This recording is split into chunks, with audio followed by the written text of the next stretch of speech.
Salut les parents pas parfaits, bienvenue dans un nouvel épisode de Parents sans filtre. On nous le dit peu, mais la naissance d'un enfant est la crise la plus importante que traverse un couple. Le bébé arrive et soudain, le duo amoureux se transforme en une équipe de choc, efficace mais souvent un peu terne. Votre partenaire est devenu un coéquipier parental. Le volcan affectif s'est éteint sous la montagne de lessive et de stress.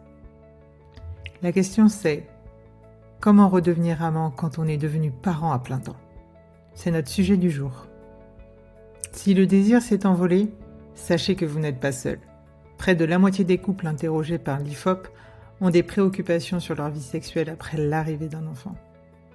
Et il y a de bonnes raisons à cela. La première, la fatigue chronique. La raison numéro 1. Le manque de sommeil est une priorité biologique. Notre corps choisit de récupérer avant de chercher le plaisir. Le deuxième, la charge mentale et le partage inégal. Les disputes et les tensions naissent souvent d'un déséquilibre dans la gestion des tâches. Difficile de désirer un partenaire que l'on perçoit comme un collègue qui ne fait pas sa part. Le troisième, le changement d'image corporelle. Pour les mères, l'allaitement ou les changements postpartum peuvent modifier la perception du corps. Pour les deux partenaires, le regard peut changer sur l'autre, passant de l'amant au parent de mon enfant. La flamme se ravive d'abord avec les mots, bien avant le corps. Ouvrir le dialogue est le socle pour retrouver l'intimité.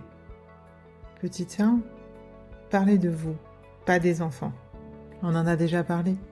Réservez un moment de la journée, ne serait-ce que 10 minutes, pour parler de vous, de votre journée, de vos projets, de vos rêves.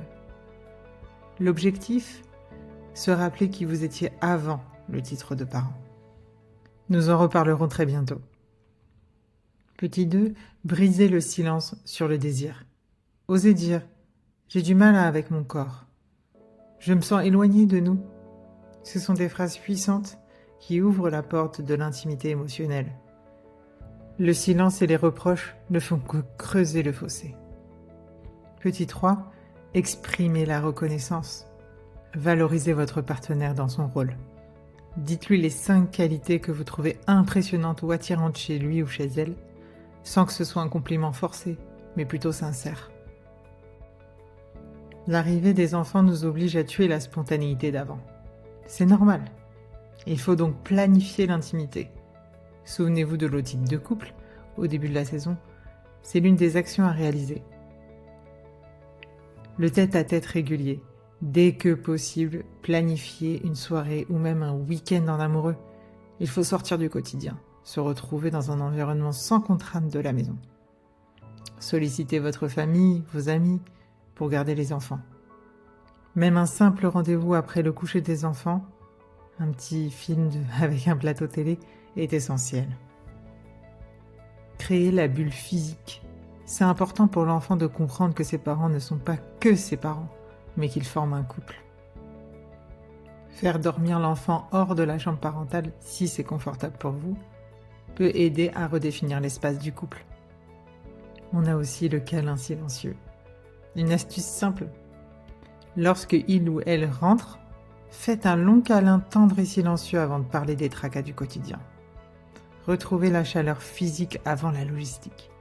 Un câlin de 5 à 10 secondes suffit pour être agréable. La science suggère qu'un câlin de 20 secondes maximise les bienfaits liés à la sécrétion d'ocytocine. Bon, ok. Il est rare que l'on passe directement de la vaisselle à l'extase. La reprise de la sexualité doit être progressive en redéfinissant ce qu'est le désir. Déjà, ne pas focaliser sur la pénétration. Surtout au début, la sexualité peut être différente. Privilégiez les caresses, les massages, les longs baisers. La sensualité est tout aussi satisfaisante et épanouissante. Il est important de recréer une complicité et de redécouvrir vos corps respectifs. Ensuite, la méthode progressive. Certains sexologues proposent de prendre par étapes. 1. Toucher simple, les câlins. 2. Toucher sensuel, les bains, les massages. 3. Les caresses sexuelles. 4. La relation sexuelle. L'important est de garder le contact physique et d'avancer doucement. Et enfin, anticiper les besoins physiologiques. Si vous allaitez ou si vous avez d'autres problèmes liés à l'accouchement, utilisez des lubrifiants appropriés et parlez-en avec votre partenaire pour que l'expérience reste agréable pour tous les deux. Surtout parlez-vous de vos envies, de comment vous allez y venir, les étapes que vous allez mettre en place. N'oubliez pas que la communication est la base de tout. Rappelez-vous, avoir un enfant contribue à vous rapprocher, à condition d'accepter que votre couple et votre sexualité se transforment. Il faut de la patience, de l'indulgence envers soi-même et l'un envers l'autre. Si les efforts n'aboutissent pas ou si la souffrance s'installe, n'hésitez pas à consulter un thérapeute de couple, un coach de couple ou un sexologue. Un regard extérieur et bienveillant peut être le catalyseur nécessaire dont vous avez besoin. Vous étiez amant avant d'être parent. Vous pouvez l'être à nouveau. Alors, misez sur la tendresse, la communication et l'humour. D'ici notre prochain épisode, osez une conversation de 10 minutes et plus si affinité.